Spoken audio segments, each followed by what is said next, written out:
ஓகேண்ணா. சார் அத்திக்கடவு அவினாசி திட்டம் உங்க நீண்ட நாள் கனவு. ஆனா நீங்க தான் முதல் பிளான் பண்ணி அதை ரெடி பண்ணீங்க. ஆனா எடப்பாடி என்ன சொல்றாரு, 90% பணிகள் நாங்க பண்ணோம், அவங்க லேபிள் ஓட்டிக்கிறாங்க அப்படின்னு சொல்றாரு. அதை பத்தி என்ன சொல்றாரு? லேபிள் ஓட்டுறதுக்கே பாவம். அதை பற்றி நான் ஒன்றும் பதில் சொல்ல விரும்புகிறேன். சார் இப்ப இந்த காயின் வெளியிட்டாங்க இல்லையா, 100 ரூபாய் கலைஞருக்கு, அதை கடுமையா விமர்சிக்கிறாரு எதிர்கட்சி தலைவர். அது என்ன அது விவரம் இல்லாம பேசியிருக்கா சார். அவருக்கு அவருக்கு இதே மாதிரிதான் அண்ணாவுக்கு வெளியிட்டாங்க, இதே மாதிரிதான் எம்பிஆர் வெளியிட்டாங்க. அதே அதுக்கு சம்பந்தம் பேரு அதை பார்க்க முடியல. அவருக்கு அதை பார்க்கல, இதை குறைச்சு. பிஜேபி தலைவர் அண்ணாமலை என்ன சொல்றாரு, இதில் அரசியல் கலக்க வேண்டிய அவசியம் இல்லை, எடப்பாடி சொல்வது தவறு அப்படின்னு சொல்றாரு சார். ஆமாம், இது ஒரு மறைந்த தலைவருக்கு ஒரு மரியாதை செலுத்துகிறார்கள். மாற்று கட்சி எண்ணமுடையவர்கள் கூட வந்து பாராட்டுகிறார்கள். தமிழ்நாட்டினுடைய மறைந்து விட்டவர்களை பற்றி யாரும் அதிகமாக பேசுவதில்லை. ஆனால் சிலர் தான் மறைந்துவிட்ட தலைவரை கூட தார்மாராக பேசிக் கொண்டிருக்கிறார்கள். ஆனால் அந்த வகையில் அதை எடுத்துக்கொள்ள வேண்டும் தவிர காழ்ப்புணர்ச்சி காட்டக்கூடாது.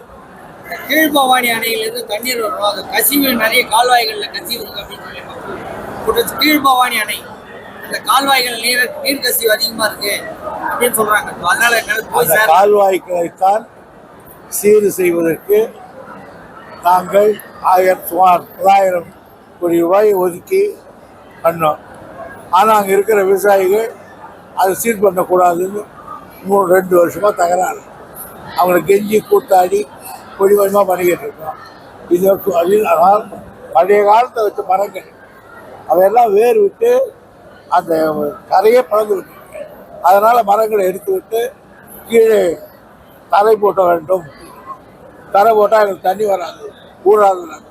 சரி விட்டுரு, சைடில் போடணும், அதுவும் போடக்கூடாதுனாங்க. பெரிய பிரச்சனை ஆகுது. காவிரி வெளியீட்டு விழாவுக்கு ராகுல் காந்திக்கு அழைப்பு இருந்ததுங்களா? நாணய வெளியீட்டு விழாவுக்கு ராகுல் காந்திக்கு அழைப்பு இருந்ததா? அது அரசாங்கத்தில் கேட்கணும். காவிரி குண்டாறு இணைப்பு திட்டம் மத்திய அரசு செயல்பட்டு போறாங்க. மாநில அரசு எந்த அளவுக்கு அதில் ஈடுபடும்? காவிரி குண்டாறு இணைப்பு திட்டம் பேசிக்கிட்டு இருக்காங்க.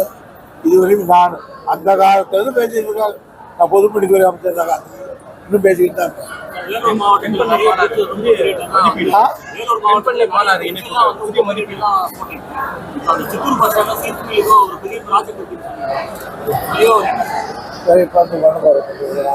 நாளைக்கு வேறு வர்றாரு, அது கூட வச்சிருக்கிறேன்.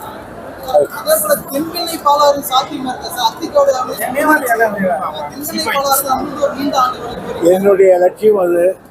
அதுக்காக நான் அந்த 2 வருஷம் எப்படியாவது முயற்சி ஆய்வு பணி முடிஞ்சு சார்.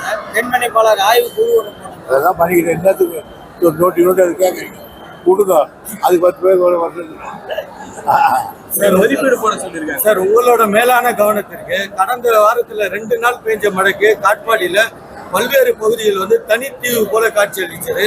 அதுக்கு பொதுமக்கள் ஒரு பரவலான குற்றச்சாட்டுனா சரியான கால்வாய் வசதி இல்லை, தூர்வாரில். அதனால தான் இந்த மாதிரி தண்ணி தகுந்து 2 நாள்ல ஒரு 100க்கும் மேற்பட்ட மக்கள் ரொம்ப கடுமையான பாதிப்பு. எந்த தூர்வாரினாலும் எந்த கால்வாய் வெட்டினாலும் போய் இந்த மழைக்கு ஈடு கொடுக்காது.